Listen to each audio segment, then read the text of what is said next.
આજે આપણે બનાવીશું એકદમ સ્વાદિષ્ટ અને ટેસ્ટી મશરૂમ ટીકા મસાલાની સબ્જી. એના માટે અહીંયા આપણે 1 ચમચી જેટલી જિંજર ગાર્લિક અને ગ્રીન ચીલીની પેસ્ટ તૈયાર કરી લેશું.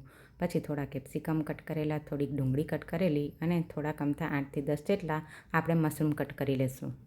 પછી આપણે એક બાઉલમાં 1 કપ જેટલું દહીં એડ કરી લેશું, 1 ચમચી જેટલો ચણાનો લોટ, 1 ચમચી જેટલું લાલ મરચું પાવડર, 1 ચમચી જેટલું હળદર પાવડર, 1 ચમચી આપણે મીઠું એડ કરી દઈશું, 1 ચમચી ધાણા જીરું પાવડર, 1 ચમચી ગરમ મસાલા અને 1 ચમચી જીરુંનો પાવડર છે શેકેલો એ પણ એડ કરી દઈશું.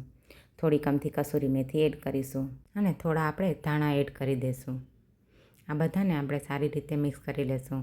અહીંયા મેં 1 ચમચી જેટલો લીંબુનો રસ પણ એડ કર્યો છે. આ બધાને સારી રીતે મિક્સ થઈ જાય પછી આપણે જે કટ કર્યા હતા મશરૂમ એ એડ કરી દઈશું, કેપ્સિકમ અને ઓનિયન છે એ એડ કરી દઈશું. આ બધાને આપણે સારી રીતે મિક્સ કરી લેશું અને 8 થી 10 મિનિટ સુધી આપણે રહેવા દઈશું. ત્યાં સુધી બધો મસાલો છે એનો ટેસ્ટ છે એ બધા વેજીટેબલમાં આપણે ચડી જાય.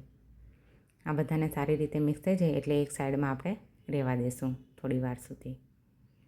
પછી જાડી તળિયાવાળી કઢાઈ લઈ અને આપણે એમાં 3 થી 4 ચમચી જેટલું આપણે તેલ ગરમ કરવા માટે મૂકી દઈશું.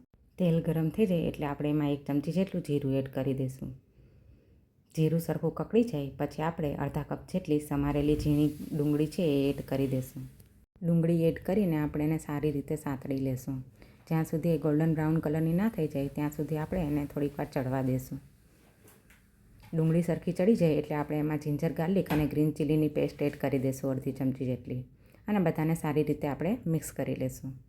જો તમને પનીરની સબ્જી ભાવતી હશે તો આ સબ્જી તમે એકવાર જરૂરથી ઘરે બનાવજો, કેમ કે આ સબ્જી પનીરના ટેસ્ટ જેવી જ તમને લાગશે અને આ સબ્જી આપણે રોટલી, પરાઠા, ભાખરી કોઈ બી જોડે આપણે ખાઈ શકીએ.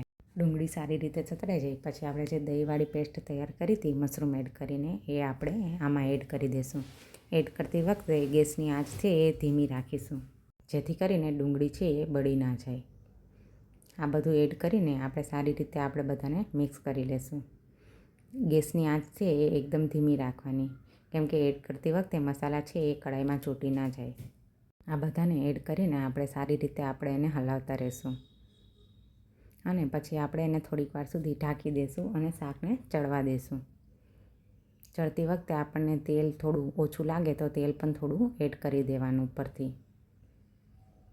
આપણે એને ઢાંકી દીધા પછી 5 થી 10 મિનિટ સુધી આપણે એને ચડવા દઈશું, કેમ કે મશરૂમ કાચા હતા તો એ આપણે એ ચડી જાય.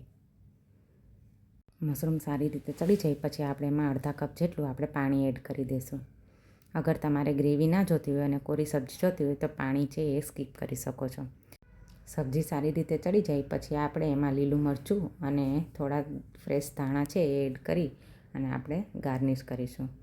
આ સબ્જી સારી રીતે મસ્ત રેડી થઈ ગયા પછી આપણે એને રોટલી કે પરાઠા વડે આપણે સર્વ કરીશું.